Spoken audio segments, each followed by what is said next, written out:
Hi, everyone, and welcome to First Fridays webinar series about the business of being a spiritual writer. These informal conversations take place on the first Friday every month. Today, our guest is our good friend, Amy Julia Becker.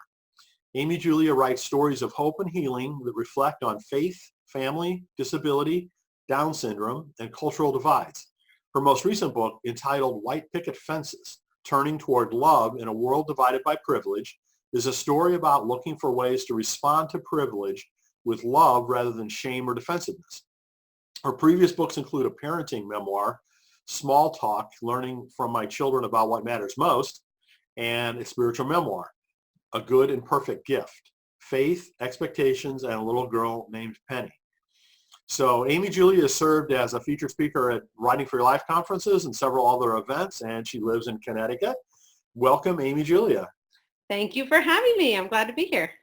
Well, it's always a pleasure to work with Amy Julia. That's, the best way I can summarize everything that I've done together with her. So I've described some of your previous work. Can you tell us about any new projects that you're currently working on? Sure. So White Picket Fences came out a year ago, and I am a slow to write a next book person. So I have an idea for another book that is percolating. I spent a week this summer working on it, but I've not even begun to write a proposal right now. So really my biggest project right now is redesigning my website, and having produced so much content over the past 10 years, not just the books, but writing blog posts, writing articles, and doing all these different ebooks and things like that, just trying to actually get those on the website in a way that invites people in rather than just feels like you've opened up a supply closet that has not been organized in many years and everything dumps on your head. That's what I'm doing right now, is just really working on that. Good. So let's talk about several different aspects of the business of being a spiritual writer. And we'll start first with agents. So first of all, Amy Julia, do you have an agent? I do have an agent. My agent is Chris Park. She's with Foundry Literary Media. And she has been my agent, for, I don't know, about 10 years now. So how did you first find her? Well, this was a situation where I was at a writers conference, the Festival of Faith and Writing, back in 2008, and I met someone there who had just had a memoir published, and I had a memoir at the time that I didn't end up getting published, but I was thinking about trying to find an agent. And this woman who I met said, my editor for this book that I just wrote has become an agent. And she connected us. And at that point, what Chris said, my agent, was she didn't think that the book that I'd written was the way to start a career. But if I wanted to write a memoir about having a child with Down syndrome, she thought she could probably sell that. And I did want to write that book. And so we worked together starting then. So it was one of the things where I'd done some research. I'd sent out query letters to just random, kind of cold call agents, but it was finally meeting someone at a writers conference who led me to the next person, that really landed me with Chris, and we've been together ever since. As usual, it's impossible to overstate the importance of networking and building relationships. Yeah. So can you tell us a little bit about the process that you and your agent work together when you have a new book to pitch to publishers? She's pretty important on just the idea generation. I have lots of ideas for books that she is relatively clear that people will not want to buy. She's very supportive and encouraging, but part of her job is to be blunt with me when I think that my ideas about such and such are amazing. And she's like, yeah, no one else is going to want to buy that. Like, maybe if they started reading it, they'd like it, but they're not going to actually buy it. So that's really helpful, because she very much wants me to be me and to write what I have to write, but also to do it in a way that actually works with the market. And so really, I would say, like, my book Small Talk was in some ways her idea. I mean, I had ideas for a book called Praying for Laughter, but it was really just about prayer and about laughter. And it was like, yeah, that's not going to work. But and that essentially became a chapter in the book Small Talk, where she was able to say, but this is what you do really well. How can we get that in a book form that takes some of the ideas you have, and so she's really helped me not just to craft a proposal, although certainly that as well, but really to come up with, okay, if you've got 7 different ideas, what are the threads that connect them? What is actually appealing to the market? What could you do well that no one else is doing? Asking those questions. And then she does actually help. I mean, I'll write a proposal and she'll provide editorial suggestions.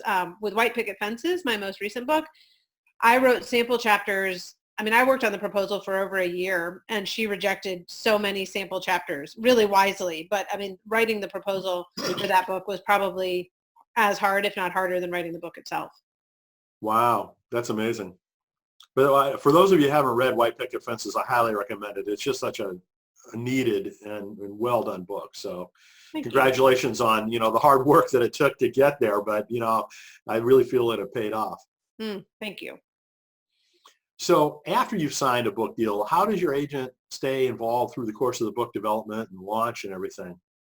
Yeah, so that's been, I would say, in the beginning, like with my first book, she was involved in the sense of literally saying, send me a draft and I'll edit it.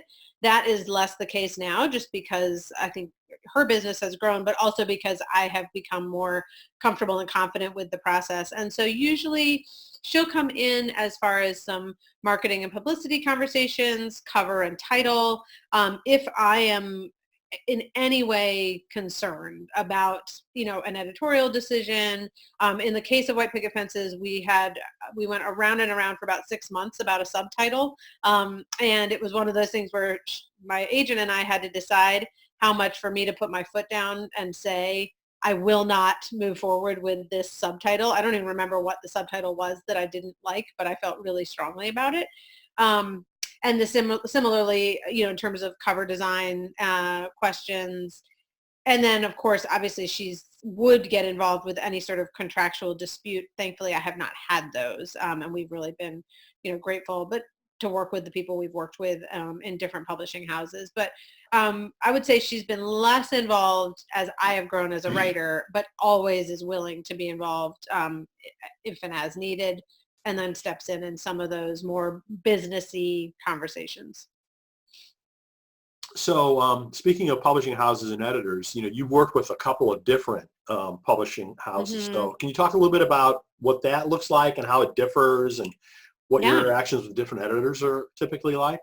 Yeah, so I have had 3 books traditionally published, one with Bethany House, one with Zondervan, and one with Nav Press. And they really are all different houses with different processes. With Bethany, I worked very directly with my editor, and I got to know a bit of the team, but he and it was definitely my direct point of contact from start to finish. That was with A Good and Perfect Gift. Then with Zondervan, there was an acquisitions editor who was involved again in some of those big picture conversations, but she had a copy, not just a copy editor. An editor who worked with me in terms of the drafting of the book along the way. And then there was a whole team of people who were doing the layout and the copy editing. So with Zondervan, I was definitely working with multiple people who were, a good team with one another, and they all believed in the project. And then at Nav Press, which is more of, they would call themselves like a boutique publishing house. They have fewer people on staff, and they really choose just a few books to publish each year. So again, it was a more intimate editorial experience with my editor in the sense of it's just, he and I were just going back and forth. And then a copy editor got involved and actually did a great job and had a couple comments that were pretty crucial along the way as well. So it's been different in each case. But in each case, I've been really grateful. One of the things I would say in defense of traditional publishing is having an editor who is not just someone who I've hired, but who has kind of a stake in how the book does, because they just have a broader perspective on the industry, on who's buying what, and also care a lot about words and writing and craft, and can, just give some perspective that I can't have for myself. So you've mentioned, traditional publishing. Have you ever considered self-publishing a book? Maybe something that one of the traditional publishers, are not interested in? Yeah, so I have. My first book was self-published. So I wrote a book. This is the one that my agent said she did not think I should try to traditionally publish. And I did self-publish it. That was so long ago, though, that I'm not sure it's an experience that is as relevant today because it was right in the beginning of that kind of movement from like a vanity press to self-publishing.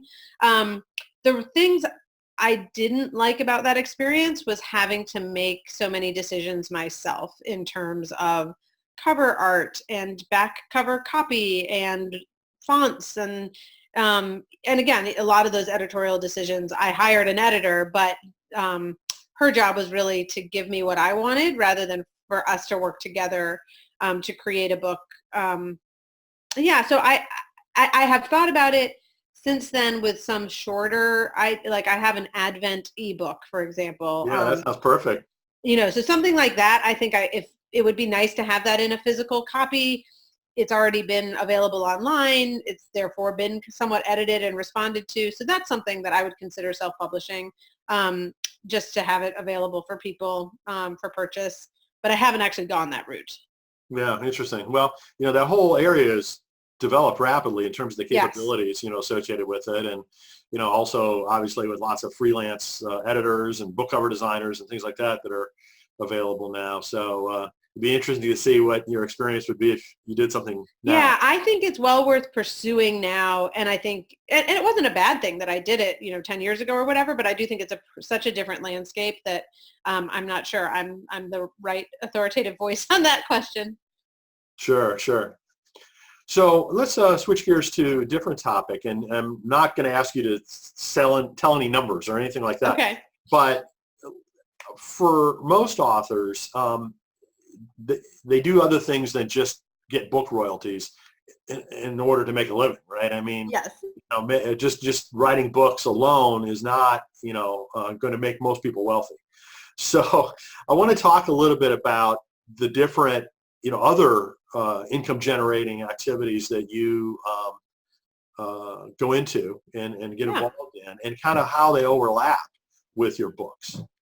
Yeah, so I wish I had thought more about exactly that question at the beginning of my career. I've spent more time, I'd say, in the past 5 years recognizing exactly what you said. Like, I can produce great content and people can love these books and it still is not going to pay the bills. And but I actually generate most revenue through speaking, which very much can be in keeping with the book writing, where it's just an opportunity. And it's not, I don't generate the money from selling books at speaking events, although there's that as well. But royalty-wise, I get somewhere between $1 and $2 at a book per book. So if 500 people buy the book, maybe I will bring home $1,000. Probably not. That can be different if I were selling it, out of a box of my own books. But nevertheless, that's, as you said, not the way that I'm going to generate most income. And speaking in conjunction with the books is very meaningful to me. I really enjoy it. And it also allows me to bring the book to life and to interact with people around the themes that are in the book. So I love that congruence. I also do some writing for, various publications. Sometimes they pay, sometimes they don't. But that's another way to generate some income. Webinars, like I did a webinar for the PC USA around the themes of my last book, which was also just a, somewhat significant income stream for me. And those are, I think video curriculum is another place that people can generate income. Doing some self-publishing of smaller books is a way to do that. Obviously, I haven't done this, but like advertising on a website or blog is another way. But for me, the primary sources of income are, book advances, writing articles for pay, and then the speaking is the primary one. I think that's not uncommon, from what I've heard people say. So, and how do you find juggling all of your writing, speaking, and obviously your family? Yeah. The other things that you do. Yeah, so I'm a mom of kids who are 13, 11, and 8. So the family piece is significant for me. And last year when I had White Picket Fences come out, I did a lot more traveling than I will, for example, in the year ahead. So some of it is juggling even kind of season by season. My husband and I made a decision that, yes, I would be traveling a lot more, but that would be for a limited period of time last year. And then I've actually, the past 4 weeks, as my kids have gone back to school, I've been keeping a time log just to say, okay, how much time am I spending on work related to writing?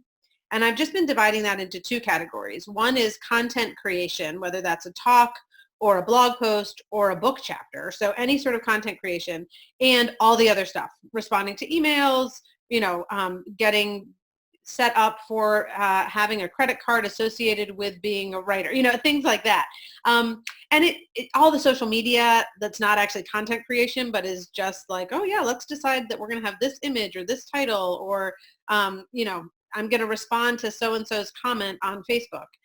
So that takes a ton of time. And I want to be more deliberate than I even have been about, I'm going to give that the time that it deserves, but it is not going to be all that I do, because I could peck away at social media, email, and little details all day long and never actually write something substantial, which is what I really want to be doing. So, so I think holding myself accountable to some commitments about when I'm creating content and when I'm not is my current answer to how to juggle it all.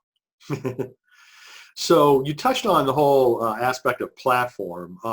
That's changed dramatically, I suspect, from the time when you first got started as an author.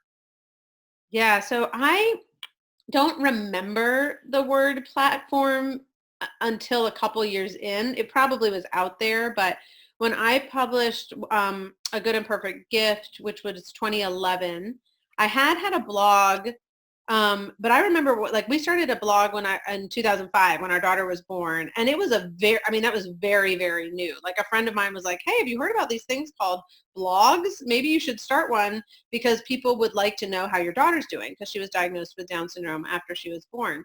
And that eventually became this vehicle for connecting with people online, and it eventually was hosted by BeliefNet and by Pathos and then by Christianity Today. But I didn't go into it thinking this will be a way to build a base of readers. I went into it thinking this is a way to tell my grandmother how her great-grandchild is doing, or she probably wasn't checking my blog, but how other people who are friends and family.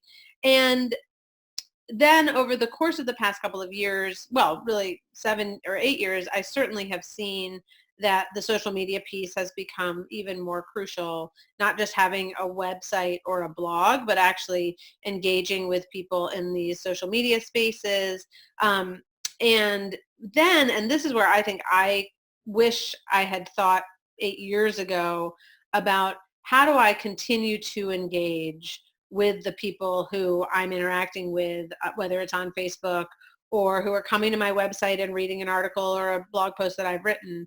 And really that comes down to capturing email addresses and wanting to do that not in a spammy marketing way that makes people feel icky, but just in a way that says, hey, look, I would love to continue the conversation with you. There's so much out there. If you want to continue to hear what I have to say about X, Y, and Z, give me your email address. So that's one of the reasons I'm relaunching my website right now, is to do a better job of maintaining those connections. And for anyone who's starting out, I would say thinking through both on the tech side and on the integrity of relationships with the people who are your audience side, how are you going to collect email addresses and continue to keep in touch with people with meaningful content that they desire to have, but that also enables, when you have a book come out or a significant article or podcast or something like that, enables you to say, here's my real fan base, not just the people who follow me on Facebook, but the people who say, I'm committed enough to entrust you with my email address. So I feel like that's something I didn't understand early on how important that was, but it is something that I'm working on now. I think that makes a huge amount of sense. I mean, everything I've heard from publishing folks, as well as my own experience, says that those folks that you do have that kind of an email relationship with are, your kind of tightest fans, your closest followers, and most likely to buy a book or come to hear you speak or what have you. So how often do you send out emails to that audience? I say monthly-ish because I do in the summer only send like one or two over the course of the 3 months, but basically once a month. I will start having an email situation where if you come to my website and say, for example, that Advent ebook is what's available for free if you give me your email address. So you'll get an email that gives you that Advent ebook, and you'll also be signed up to receive those monthly emails, but you will get an automatic 3 emails that say, hey, let me introduce you to my website. If you're interested in these topics, here are some places where you can look. Let me introduce you to the books I've written. If you enjoy, talking about race and privilege, White Picket Fences is for you. If you're a parent who's in the throes of small children, Small Talk is your book. If you've got, et cetera. So that's something that I'll be starting, which will be a few more emails when you first sign up. But long term, I communicate with people about once a month through email. Sure. And what are the main elements that you include in those emails?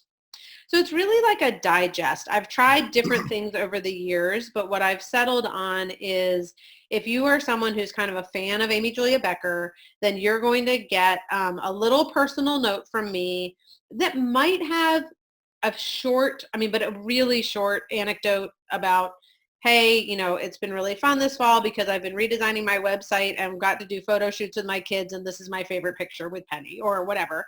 But it's mostly going to be, out of the 10 things I've written in the past month, here are the 3 that I think you'd be most interested in. I was on a podcast with Brian Elaine, and here's the link to that. And I'm going to be speaking in Kansas City next week or whatever it is. So it's mostly just a way all at once you're going to get where I've been, where I'm going, what I've written or spoken about, and a few snapshots literally of my life. I tried for a while producing like almost more substantial content, like, hey, if you want to know how to talk to your kids about faith, sign up for my newsletter. And that was not as effective. I think that might be an effective thing to say, here's a PDF, how to talk to your kids about faith. Give me your email address. You'll be signing up for my newsletter and you get this in exchange. But I've found that the newsletter is best to be like a digest of the work that I have done and will be doing soon.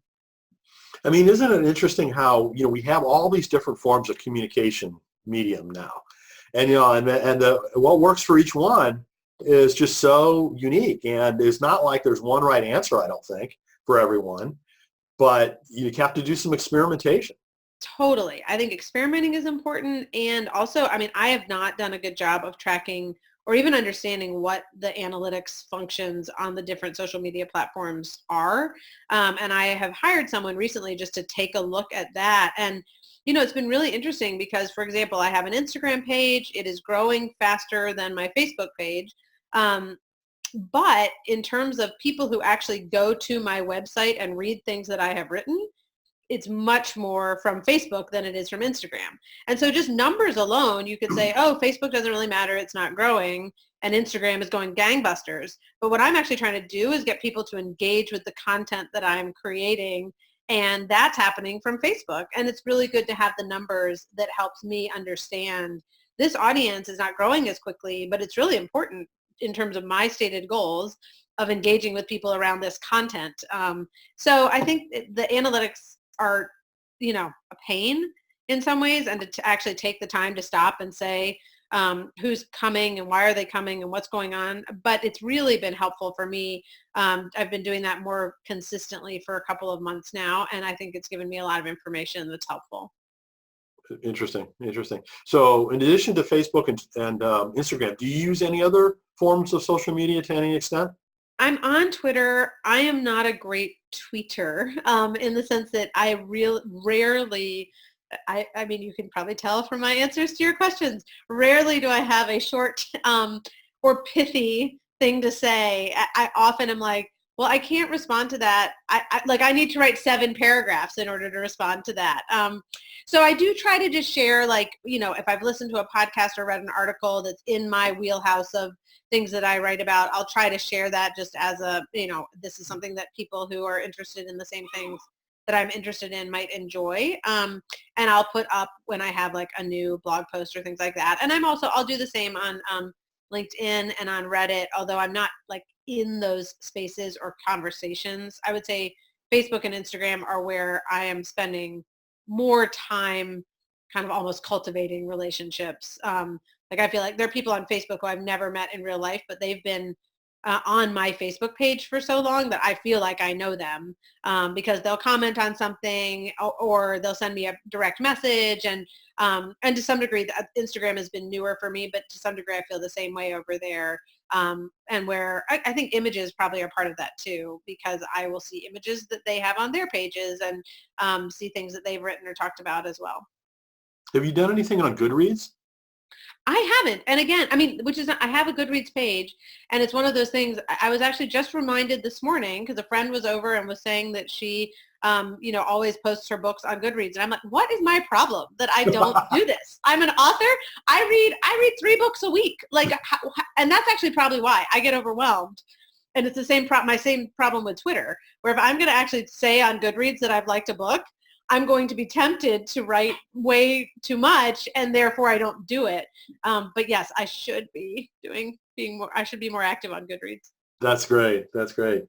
So for anybody that's listening, if you want to ask any questions, feel free to type something into the chat session. There's a button at the bottom that says chat, and when you click on that, it'll open up a window, and you can type messages in there if you have any questions for Amy Julia or I. But in addition to that, let's talk about, advice from new folks that are just getting started as a writer, at an earlier stage than you. What are the main things that you think that they should focus on? I think for new writers, understanding the business of writing is important and what your goals are. My husband challenged me. This was, far along in my writing process, but he said, okay, how many copies of White Picket Fences do you want to sell? And I was afraid to come up with a number, but he finally pushed it out of me and he said, well, so how would that actually happen? Like, break it down for me. Who buys the first 500? Who buys the next? And it really presented me with a problem. Like, I don't know how that happens. And so it was good for me just to have to go through that exercise of saying, what is my goal? And your goal might not be to sell 100,000 copies of a book or 10,000 copies or 1,000 copies. It might be, I just want to write this and I want to have something when I go and speak somewhere that I can hand to people. Or, this is more of a vocation or a hobby than it is a career. But those are going to end up putting you in different positions. You're going to answer those questions differently depending upon where, how you land on that. So I do think I am continuing to do a better job of actually asking questions that are more businessy and less artistic and creative. And that's been really helpful because I do care a lot about writing what I'm writing in such a way that people can receive it and use it in transformative ways in their lives and with other people. And so I care about audience, I both in terms of I actually want to care for these people and I care about reaching them. So I need to be asking those types of questions more than I have in the past, I would say. I think that's excellent advice, to tell people to ask that question of themselves, because it just does make such a huge difference. I mean, if you're really only trying to get something off your chest, so to speak, or, write it down to help yourself, and you don't really care about platform or following your audience, or that's a completely different thing than, if you're really trying to help more people, a larger number of people through your work. And I have a friend who's a therapist and she's like, look, it costs like $200 an hour to sit down with me. I want to write a book for all the people who can't spend $200 an hour and sit down with me. So that's a different purpose in writing a book than for me, because I don't have this career that my book is coming out of. Like the book is the career, so it's just asking those questions. The other piece of advice I would give is just to have a place where you can try ideas before they become a book. I was mentioning before that I had book ideas that my agent has quashed. And what has been really helpful is to recognize when I write blog posts or articles for other publications, there are times where I think this is the most brilliant thing that I've ever said. And no one responds and no one comments and no one shares it. And apparently it was important for me and not for a wide audience. And it is a good thing that I did not decide to write a book about that, Whereas there are other things where I'll almost be surprised, like, I thought that was so obvious. Like that took me 20 minutes to write. And all these people are sharing it and they're thinking that this is like profound wisdom or something. But to pay attention to, again, who is your audience and what are they responding to? And to take those little pieces, like write 1,000 words on that before you commit to 40,000, and see if it actually resonates and whether it's something that sustains you as far as your attention and interest and all of that. So we have a really good question from Cherise. When you've been asked to submit a proposal to an editor that you've met at a conference, wonderful thing, should you pursue an agent for the project before submitting the requested content? That is a great question. So I would say with smaller publishing houses, and I know primarily the Christian world, so with smaller Christian publishing houses, the reason you would pursue an agent is simply to just make sure you don't get into legal trouble and that you have someone who's able to look at a contract and say, you know what, this clause is actually not in your best interest at all. That said, if you pursue an agent, you're also going to be sharing, 15% usually of whatever money you might get for the book. And that can be, significant, especially if you know, okay, I'm not shopping this book around. I'm just going directly with this one publishing house. So I don't think there's like a one cut and dry answer. If you want the book to go to multiple publishers, and if you want that kind of legal advice and support, then definitely pursue an agent. You don't have to, you can send a proposal to an editor and then find an agent. Like sending the proposal is not saying, and therefore I don't have an agent and I never will. So you could, just in terms of the timeline of things, meet an editor who's interested, send the proposal, and then I would say quickly look to find an agent. Ideally, you have an agent and then you send the proposal in my book. But I have friends who have written multiple books without an agent because they've established really positive relationships with publishing houses where people have integrity and they have not needed an agent to be involved. Yeah, I mean, it's really interesting what you're saying.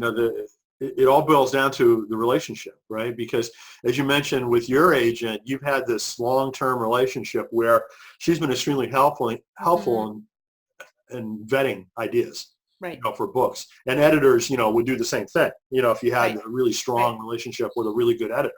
So whether it's an agent or editor, it really boils down to, do you have that kind of strong relationship with someone who can advise you and brainstorm with you and go back and forth on ideas that you trust their judgment.